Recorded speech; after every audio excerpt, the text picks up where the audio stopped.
Pertanyaan saya yang pertama, seperti yang Pak Ustadz sampaikan, kita jangan sampai membatalkan iman kita. Berarti kan jangan sampai membatalkan iman dengan kita memilih yang bukan Muslim, seperti itu Pak. Jadi bagaimana caranya kita memilih pertama?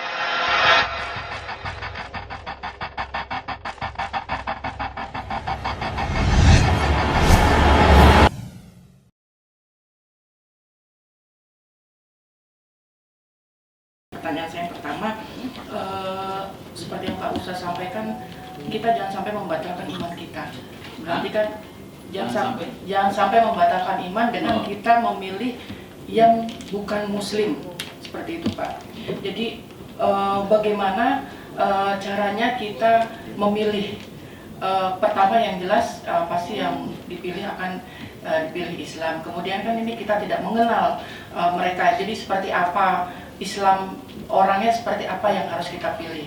Nah yang kedua, saya pernah baca mengenai hari kiamat, apakah benar jadi kiamat itu dimulai di Arab, seperti itu Pak Ustadz? Saya di dalam surat Al-Imran ayat 28 tentang janganlah orang-orang yang beriman menjadikan orang kafir sebagai pemimpin. Nah, kalau dilihat di sini kan kita tidak boleh memilih pemimpin kafir atau selain Islam gitu Ustaz. Yeah. Nah, di zaman yang tadi yang saya tadi lanjutkan pertanyaan itu, sekarang di pemilihan di DKI Jakarta sendiri kan Islam gitu Ustaz. Lebih banyak yang orang memilih. Nah, itu bagaimana cara kita memberitahukan atau mengungkapkan, karena jelas di surat Al-Imran ini sudah mengatakan janganlah orang-orang beriman menjadikan sebagai pemimpin orang kafir. Ya. Mohon mengenai pembatal iman tadi kan, kalau kita tidak sengaja menyebutkan semua agama sama, semua agama baik, semua agama benar, apakah iman kita batal? Kemudian kalau iman kita batal berarti kan kita syahadat lagi atau bagaimana Ustaz? Terima kasih. Tentang pluralisme dan gerakan liberalisme. Kalau menurut Ustadz ini kan ada yang bilang kalau gerakan liberalisme itu tadinya kan munculnya dari Kristen. Padahal kan istilahnya mereka musuh-musuh Islam itu pengennya itu kan meliberalisasi Islam gitu. Tadinya kan mereka berhasil meliberalisasi Kristen. Gitu. Soalnya kan gerakan liberalnya kan dari orang-orang Yahudi gitu. Ya.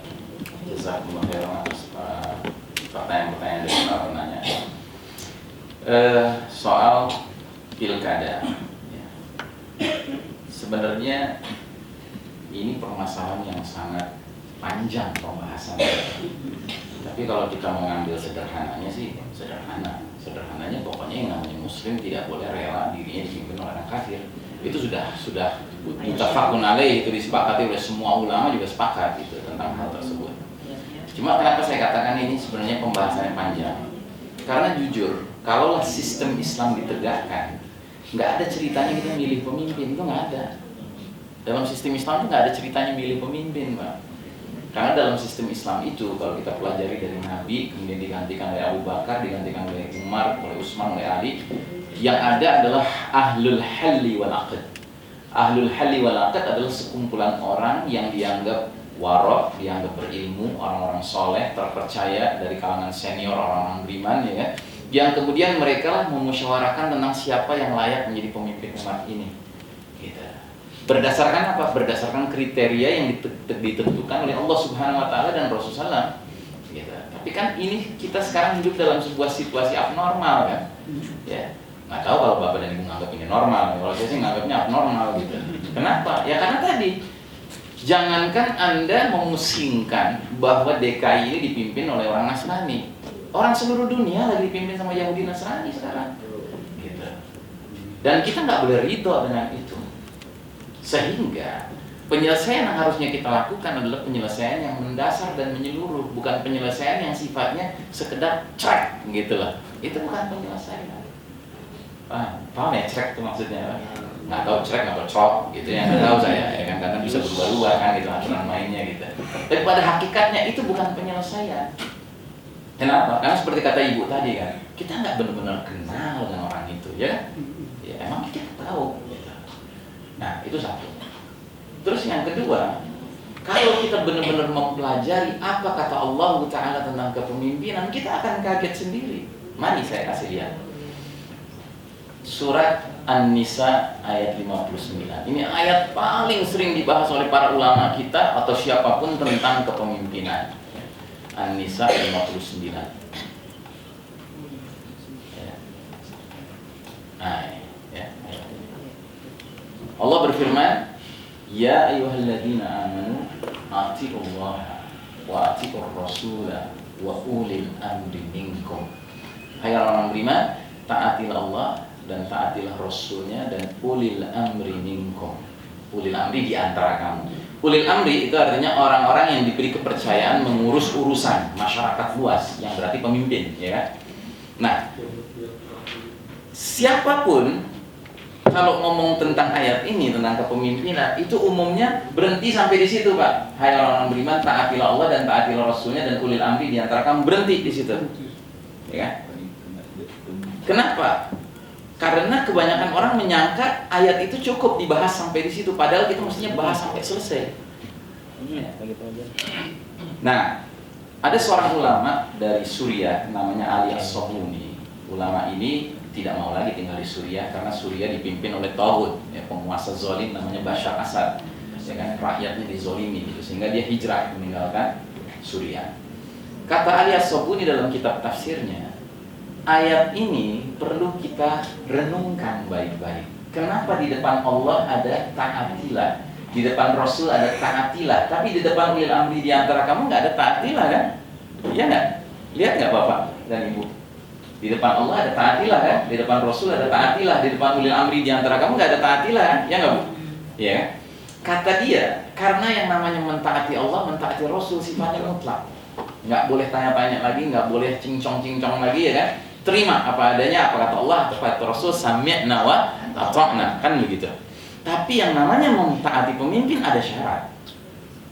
Syaratnya apa? Di dalam ayat ini disebutkan. Syarat pertama, pemimpin yang boleh kita taati atau harus kita taati, dia harus di antara kamu. Di antara kamu tuh kemana? Kamunya kembali ke mana? Ke hai orang-orang beriman. Jadi syarat pemimpin yang layak ditaati oleh kaum muslimin adalah pemimpin dari kalangan kaum muslimin sendiri. Dan sampai di sini umumnya umat Islam udah paham. Umumnya, kecuali yang dablek, ya kan? Yang dablek masih aja gitu, rela-rela aja gitu punya pemimpin orang kafir gitu. Tapi kalau muslim yang sedikit ngaji aja mestinya sudah paham. Nah, cuma sayangnya kalaupun paham, mentoknya sampai di situ doang pahamnya. Padahal ada bagian berikutnya. Bagian berikutnya apa kata Allah? Fa in tanaza'tum fi syai'in farudduhu ila Allah wa rasuli in kuntum tu'minuna billahi wal yawmil akhir dzalika khairun wa ahsanu ta'wila.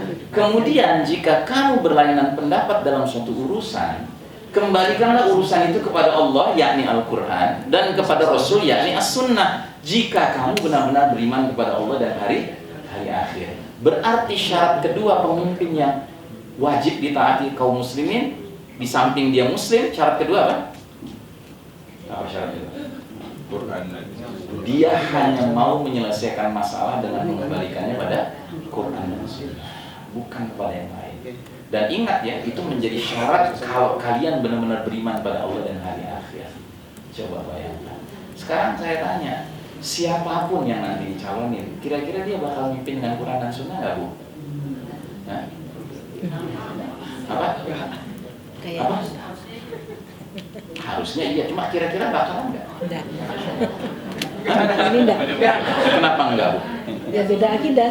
Apa? Beda akidah. Bukan soal beda. Ini kan saya katakan syarat pertama dia harus dari kalangan kamu, ya, orang beriman, ya kan? Sebutlah, oke lah nanti yang kepilih yang dari kalangan kita, ya, gitu kan? Tapi kira-kira syarat kedua dia bakal penuhi nggak? Banyak janji. Kenapa? Enggak kenapa? Karena yang dipakai sekarang simbol konstitusinya. Iya, jadi artinya gini Bu, siapapun yang kepilih, hatta muslim sekalipun, dia nggak bakal mungkin bisa kembalikan urusan pada Quran dan Sunnah. Kenapa? Karena aturannya melarang. Gitu. Ngerti? Jadi ada hal yang lebih mendasar kan yang harusnya kita kerjakan sekarang. Apa itu? membina diri kita, istri kita, anak kita yang jelas tanggung jawab kita untuk menjadi hamba-hamba Allah yang mentaati Allah dan Rasulnya. Itu yang lebih utama. Urusan yang kayak begituan, biar ketemu dipilih yang hafal 30 juz sekalipun, dia nggak bakal bisa menyelesaikan masalah dengan Quran dan Sunnah. Karena apa? It's not the person that matters today. It's the system. The system is problematic. Kan gitu. Ngerti nggak? Iya, sistemnya Terutama ibu yang ada. nanya deh. Gitu, saya nggak mau nanya semua, nanya ibu aja deh. Ibu yang nanya kan. Ngerti nggak, Bu? Oke, ngerti. Ya kan? Ini juga jawaban untuk saudara ini. Ngerti ya? Oke. Ya. Kalau gitu gimana dong Ustaz? Ya kalau gitu banyak kerjaan kita. Itu aja yang saya bisa bilang, ya kan? Masih panjang ceritanya yang harus kita kerjakan, gitu lah. Ya. Pertanyaan kedua, kiamat katanya diawali dari Arab. Wallahu a'lam bishawab. Saya nggak pernah mendengar ada dalil mengatakan kiamat diawali dari Arab, ya kan? Jadi saya nggak bisa menjawab pertanyaan ini, ya. Mohon maaf, gitu. Yang jelas kalau kiamat terjadi dalam sekejap semua akan mengalami kehancuran total. Itu yang kita tahu, ya. Kemudian yang berikutnya, Pak Didi, ya kan? Bagaimana kalau seseorang tanpa sengaja terlibat dalam dosa pembatal keimanan, misalnya seperti dia pernah mengatakan semua agama sama, gitu ya? Ya tentunya dia harus tobat. Gitu. Ya tentunya dia harus tobat. Dan ingat, dalam aturan Islam bertaubat itu syaratnya 3. 1, menyesali perbuatan yang pernah dia lakukan yang ternyata dosa itu. Kedua, ya kan? Dia mohon ampun kepada Allah. Dan yang ketiga, dia tidak mengulangi lagi. Kalau 3 hal ini terpenuhi, itu namanya dia terlibat dalam taubatan nasuha, taubat yang murni, ya kan? Taubat yang sebenar-benarnya taubat. Tapi jangan salah, ada syarat keempat bisa muncul kalau apa? Kalau waktu dia mengerjakan dosa tersebut, dia sempat mengajak orang lain. Contoh, misalnya seseorang mengucapkan semua agama sama, dia mengucapkannya waktu lagi ceramah, pidato di depan orang banyak, gitu kan? Maka orang banyak itu dia harus minta maaf pada mereka dan menerangkan pada mereka bahwa dia sekarang sudah tidak berpendapat seperti itu lagi. Dan alhamdulillah di zaman sekarang kita punya yang namanya sarana information technology kan, bisa kita selesaikan dengan kita pasang aja di wall Facebook kita misalnya, ya kan, atau kita broadcast gitu, ya kan.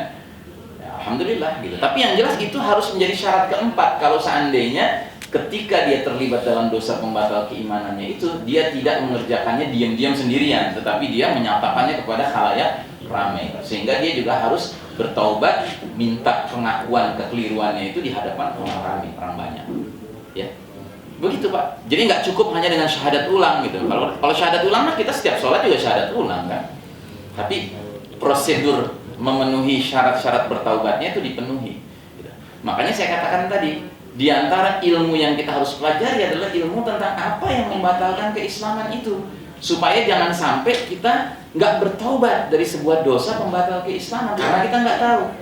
Gitu. Sebab beda antara orang nggak tahu dan orang nggak pernah mau tahu, itu beda. Kalau orang nggak tahu itu masih bisa dimaafkan, tapi kalau orang terus-terusan nggak tahu terus itu karena nggak mau tahu, ya kan? Itu kena dosa pembatal keimanan lagi yang namanya al-i'rad, dosa mengabaikan, mencuekkan gitu, ya kan? Tidak mau peduli.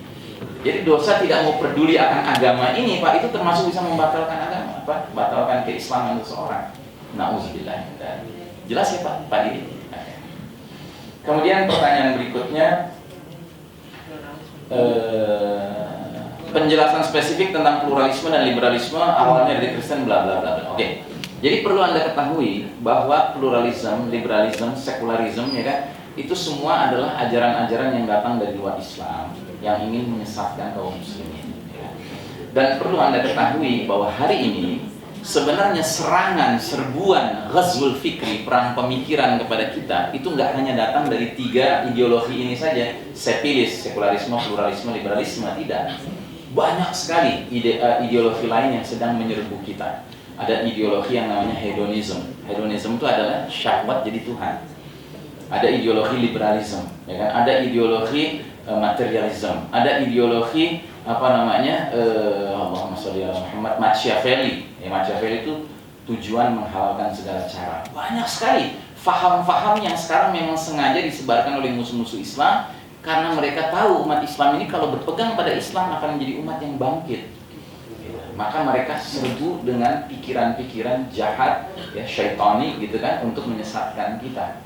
Dan ini kalau ingin dapat lengkapnya Pak, temanya ada khusus, itu tema yang ketiga dari kajian akhir zaman, judulnya mewaspadai fitnah sistem Dajjal. Jadi ada tema mewaspadai keluarnya Al-Masihud Dajjal, sosok oknum Dajjalnya, tetapi ada pembahasan tentang sistem Dajjalnya itu sendiri.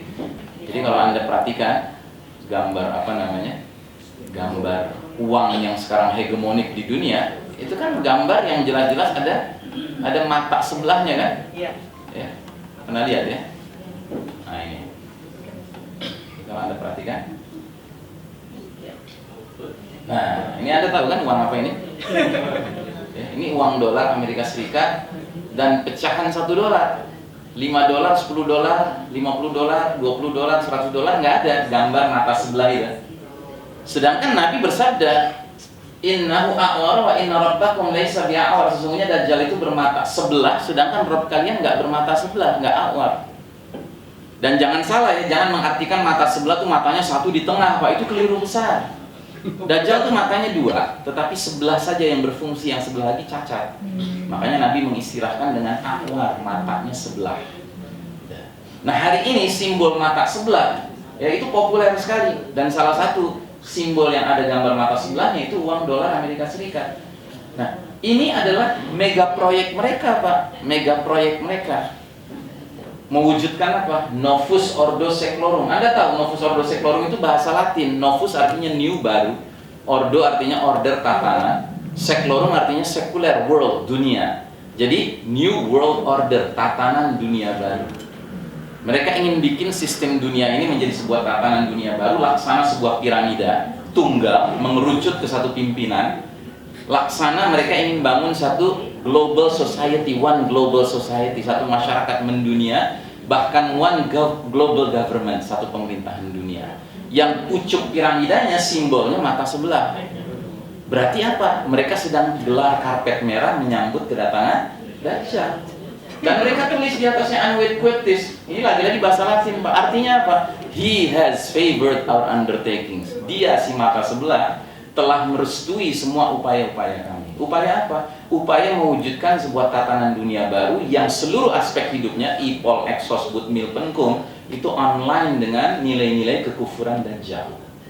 Makanya kalau Anda merasakan hari ini kok makin sempit rasanya menjadi muslim gitu ya, Islam kok makin mau dipinggirkan, memang ada sebuah upaya sistematis, namanya sistem Dajjal, untuk memastikan kedatangan pemimpin mereka, si mata sebelah ini, Pak. Makanya lihat gambar mata sebelah itu sekelilingnya dikasih garis-garis seolah-olah ingin mengatakan mata sebelah ini adalah the source of light, sumber cahaya, Pak, sumber petunjuk, padahal dia sumber kegelapan, sumber kesesatan. Ya. Jadi ini nggak sekedar liberalisme, sekularisme, pluralisme, bukan. Itu baru bagian kecil saja. Tapi pada hakikatnya seluruh aspek di hidup kita sekarang ini sudah diolah sama mereka, ya supaya kita masuk dalam jerat-jerat sarang laba-laba dari sistem Dajjal. Wallahu a'lam bishshawab.